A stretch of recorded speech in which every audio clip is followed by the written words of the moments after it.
वक्फ की सुनवाई शुरू होते ही सीजेआई गवई ने मोदी के वकील को दिया तगड़ा झटका।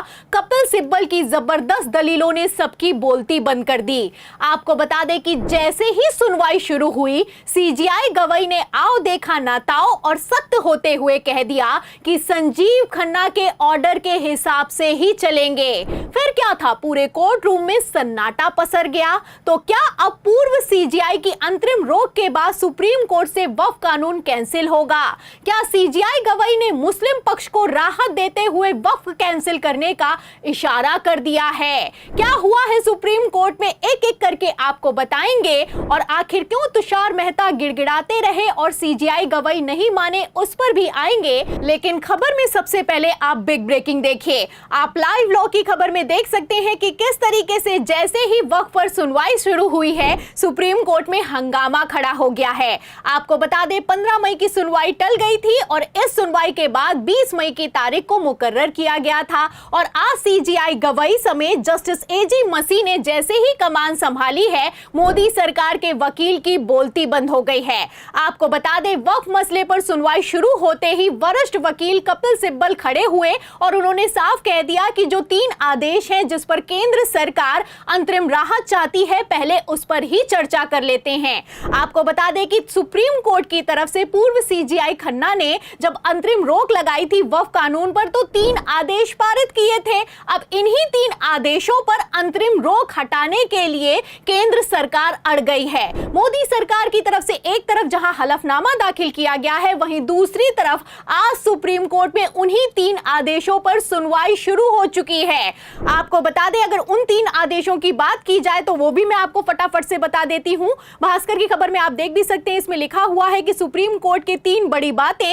वक्फ पर केंद्र के जवाब तक वक्फ की संपत्ति की स्थिति नहीं बदलेगी। कोर्ट से वक्फ घोषित संपत्ति डी नोटिफाई नहीं होगी, वह वक्फ बाय यूजर हो या वक्फ बाय डीड। वक्फ बोर्ड और केंद्रीय वक्फ परिषद में कोई नई नियुक्तियां नहीं की जाएंगी। तो आप देख सकते हैं कि पूर्व सीजेआई खन्ना ने सिर्फ वक्फ कानून पर अंतरिम रोक नहीं लगाई, बल्कि 3 आदेश पारित करते हुए मोदी सरकार की नींव को हिला दिया। अब इन्हीं 3 आदेशों को हटवाने के लिए मोदी सरकार अड़ गई है। फिलहाल मैं आपको बता दूं, जैसे ही कपिल सिब्बल ने कहा है कि 3 आदेशों पर बात कर लेते हैं, सीजेआई गवई ने भी साफ कर दिया है कि हम लोग पिछले ऑर्डर के हिसाब से आगे की सुनवाई करेंगे। आप देख भी सकते हैं लाइव लॉ की खबर में लिखा भी हुआ है कि normally we go by order, मतलब कि लास्ट ऑर्डर।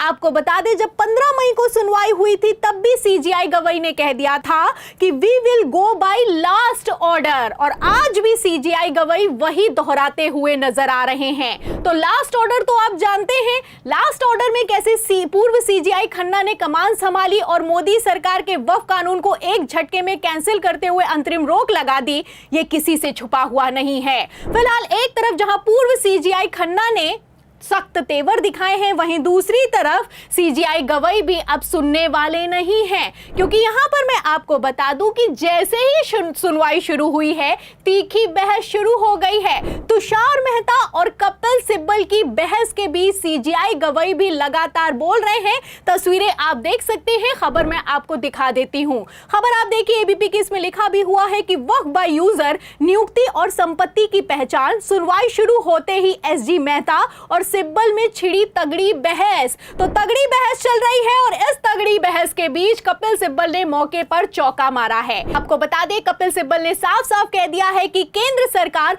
जिस अंतरिम रोक की बात कर रही है, वो अंतरिम रोक तो छोड़िए, कायदे से वक्फ कानून पर ही रोक लग जानी चाहिए। आपको बता दें कपिल सिब्बल ने कहा है कि जिस दरगाह, मस्जिद और वक्फ प्रॉपर्टी के कागज मांगे जा रहे हैं, इस वक्फ कानून 2025 के तहत वो कागज मौजूद नहीं है।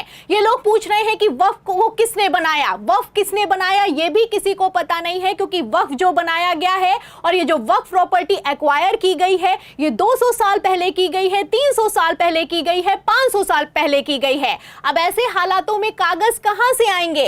आपको बता दें कि जब दलीलें दी हैं वरिष्ठ वकील कपिल सिब्बल ने, तो वो जबरदस्त भड़के हैं, और इतना भड़के हैं कि सुप्रीम कोर्ट में सन्नाटा पसर गया है। Like in Khajuraho. Correct. There is an Exactly. ancient temple Correct. where, though it is in the custody of the Exactly. Agraji department, Correct. being heritage structure, still the people can go and pray. Exactly. Exactly. So, Malas, now the 2025 Act says, moment it's declared or has been declared as an ancient monument is no longer a Waqf. That's why I said it's a complete taking over of Waqf properties of a community.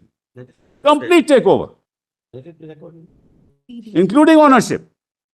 तो सुना आपने, कपिल सिब्बल ने साफ कह दिया है कि ये लोग कंप्लीट एक्वायर कर रहे हैं, जो वक्फ प्रॉपर्टीज हैं उनको हड़पने की कोशिश की जा रही है। और ये वक्फ कानून इसीलिए लाया गया है क्योंकि वक्फ प्रॉपर्टीज की अगर मैं बात करूं तो पहले क्या होता था कि जो वक्फ प्रॉपर्टीज होती थी वो वक्फ में भी रजिस्टर रहती थी और तो और उनको एनिशियंट मॉन्यूमेंट भी डिक्लेयर कर दिया जाता था। लेकिन अब कहना है कि अगर एनिशियंट मॉन्यूमेंट डिक्लेयर कर दिया जाएगा तो वो सरकारी संपत्ति हो जाएगी, वक्फ की संपत्ति नहीं रहेगी। अब इसी को लेकर बवाल खड़ा हो गया है। आपको बता दें, जो सीजीआई गवाही हैं उन्होंने भरे कोर्ट रूम में इस बात का जिक्र भी किया है। उनका कहना है जैसे अगर खजुराहो की बात की जाए तो वो तो प्राचीन इमारत में भी आता है और वहां पर जाकर लोग पूजा भी करते हैं, तो क्या अगर इसे सरकार एक्वायर कर लेगी तो वहां पर जाकर पूजा को रोक दिया जाएगा, नमाज पढ़ने को रोक दिया जाएगा?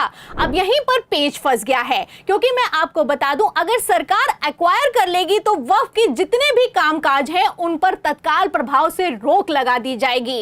इसी को लेकर कपिल सिब्बल का कहना है कि ये जो कानून लाया गया है ये वक्फ प्रॉपर्टीज को हड़पने के लिए लाया गया है और वक्फ का जो कामकाज है उसे बाधित करने के लिए लाया गया है। आर्टिकल 25 और 26 का खुले तौर पर उल्लंघन हो रहा है। तो एक एक दलील से आप अंदाजा लगा सकते हैं कि किस तरीके से कपिल सिब्बल ने भरे कोर्ट रूम में गदर काट के रख दी है।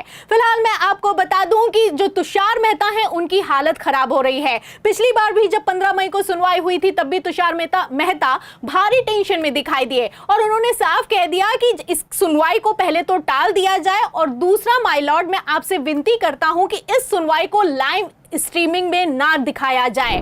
फिलहाल लाइव स्ट्रीमिंग चल रही है और लाइव स्ट्रीमिंग में आप देख सकते हैं कि आखिर क्यों मोदी के वकील ने डिमांड की थी कि लाइव स्ट्रीमिंग ना की जाए। जब लाइव स्ट्रीमिंग होगी तो इन लोगों की पोल पट्टी खुल जाएगी। सुप्रीम कोर्ट में सुनवाई के दौरान कपिल सिब्बल ने क्या दलीलें दी हैं और सीजीआई की तरफ से क्या तल्ख टिप्पणी की गई है, ये दुनिया के सामने आ जाएगी। अब ऐसे हालातों में सुनवाई तो चल रही है लेकिन इस सुनवाई में इतना तो साफ है कि वक्फ कानून अटक गया है और 3 सवाल जिन पर वक्फ कानून आकर फंस गया है। अब क्या होगा क्या नहीं होगा ये तो आज ही पता चल जाएगा क्योंकि पूरे दिन सुप्रीम कोर्ट में सुनवाई होने वाली है। लेकिन फिलहाल जैसे सुनवाई चल रही है ऐसे में आपको क्या लगता है, क्या मुस्लिम पक्ष को राहत देने वाले सीजीआई गवाही ने वक्फ को कैंसिल करने का इशारा कर दिया है?